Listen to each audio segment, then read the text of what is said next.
Baik, terima kasih Pak Rizal Mustari. Saudara sekalian, saya ingin menyampaikan informasi resmi tentang rencana kick-off atau dimulainya implementasi rekomendasi tim penyelesaian non-yudisial pelanggaran HAM berat di masa lalu yang akan dilakukan di Aceh oleh Presiden pada tanggal 27 Juni tahun 2023. Alasan dilakukannya kick-off PPHAM ini,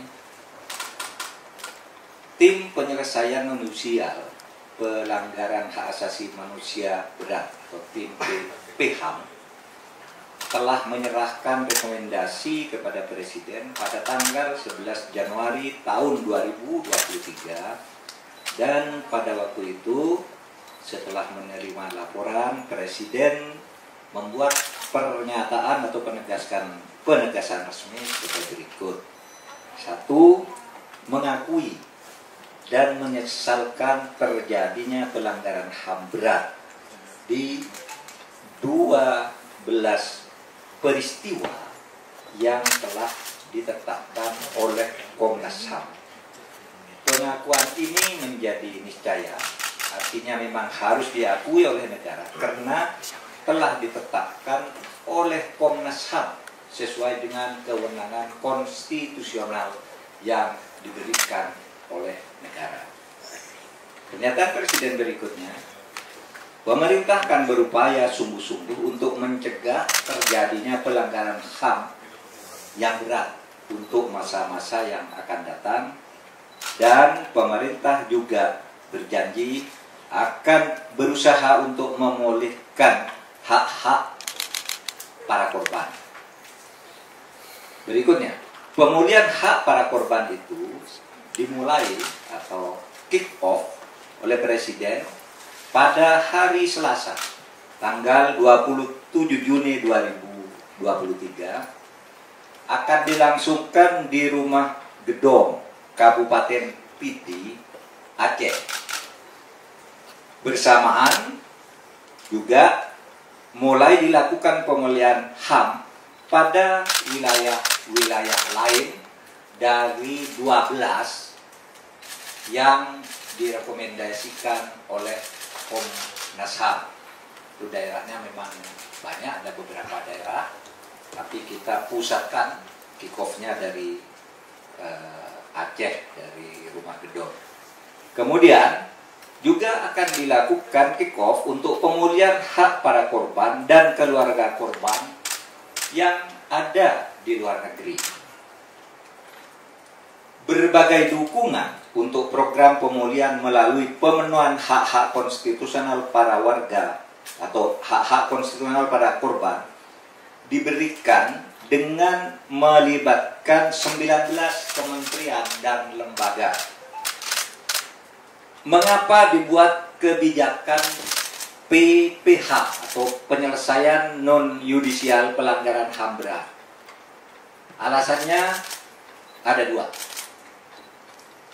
Ada perintah dari TAP MPR nomor 17 tahun 1998. Juga Undang-Undang nomor 39 tahun 99 dan Undang-Undang nomor 26 tahun 2000 yang isinya menyatakan bahwa pelanggaran HAM berat di masa lalu harus diselidiki dan ditetapkan oleh Komnas HAM, serta diselesaikan melalui jalur yudisial dan non-yudisial, pengadilan dan KKR maksudnya. Penyelesaian melalui dua jalur tersebut gagal atau belum bisa dituntaskan untuk dilaksanakan karena ada persoalan teknis yuridis dalam hukum acara pidana, yaitu pembuktian dan seluruh prosedurnya, dan ada hambatan politis dalam pembentukan KKR. Yang penyelesaian yudisial sebenarnya sudah ada 4 kasus dengan 35 tersangka, 4 4 kasus yang ditetapkan oleh Komnas HAM dengan 35 tersangka, semuanya bebas. Oleh pengadilan dinyatakan bebas, dinyatakan tidak ada bukti terjadi pelanggaran HAM berat. Karena memang pembuktiannya secara hukum acara itu sangat sulit dipenuhi, sehingga selalu dibebaskan oleh pengadilan, oleh mahkamah, sampai ke tingkat Mahkamah Agung dan PK. Yaitu 4 kasus itu. Pertama soal jajak pendapat di pasca jajak pendapat di Timur Timur, kemudian kasus AB Pura, kasus Tanjung Priok, kemudian yang terakhir kasus Paniai. Semuanya 35 tersangka dinyatakan bebas dan tidak terbukti melakukan atau terjadinya pelanggaran HAM berat di dalam kasus-kasus tersebut.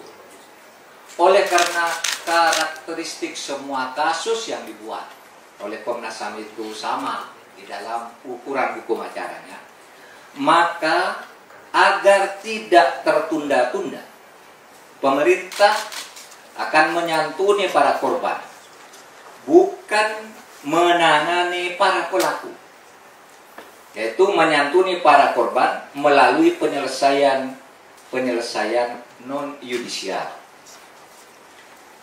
B. Kebijakan penyelesaian non-yudisial ini tidak meniadakan penyelesaian yudisial yang akan terus diusahakan untuk diselesaikan sesuai dengan Undang-Undang Nomor 26 Tahun 2000, yaitu dibahas oleh Komnas HAM dan Kejaksaan Agung, serta sesuai dengan ketentuan pasal 43 dimintakan nanti keputusannya kepada DPR, sehingga nanti bisa diperdebatkan di DPR tentang kelayakannya. Yang ketiga, saudara, ini penyelesaian yang kita lakukan ini, akan ini adalah penyelesaian dari sisi korban. Kita tidak bicara pelaku, karena pelaku itu adalah urusan yudisial yang sudah diuji di pengadilan dalam 35 tersangka bebas, tapi yang belum akan terus diusahakan. Yang ini adalah korban yang masih ada sampai sekarang. Pemulihan korban adalah hak konstitusional, hak sebagai korban dan hak sebagai warga negara. Upaya ini juga adalah untuk memperkuat penunaian kewajiban negara terhadap kewajiban pemulihan korban secara spesifik. Langkah pemerintah ini adalah, sekali lagi, upaya dari sisi korban, bukan dari sisi pelaku. Karena proses hukum kepada pelaku akan terus diusahakan untuk dilaksanakan sesuai dengan ketentuan undang-undang. Yang terakhir, penegasannya, tidak ada penghilangan aspek yudisial. Proses hukum kepada pelaku tetap berjalan sesuai dengan ketentuan undang-undang, baik undang-undang HAM maupun undang-undang hukum acara dalam proses pembuktian. Penyelesaian non-yudisial pelanggaran HAM berat masa lalu ini, saudara, tidak, sekali lagi saya tegaskan, tidak meniadakan penyelesaian HAM berat lewat jalur yudisial. Semua pelanggaran HAM berat tetap bisa diproses lewat jalur hukum atau pengadilan HAM ad hoc. Jadi pengadilan HAM itu ada dua.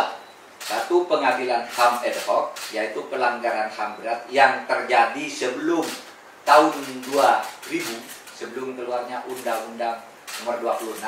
Kalau yang terjadi sesudah itu adalah pengadilan HAM biasa. Kita sudah punya pengadilan HAM. Dengan catatan, pengadilan untuk pelanggaran HAM berat masa lalu yang terjadi sebelum tahun 2000 harus melalui pembicaraan dan persetujuan DPR terlebih dulu. Terima kasih. Saya kembalikan ke Pak Lisa.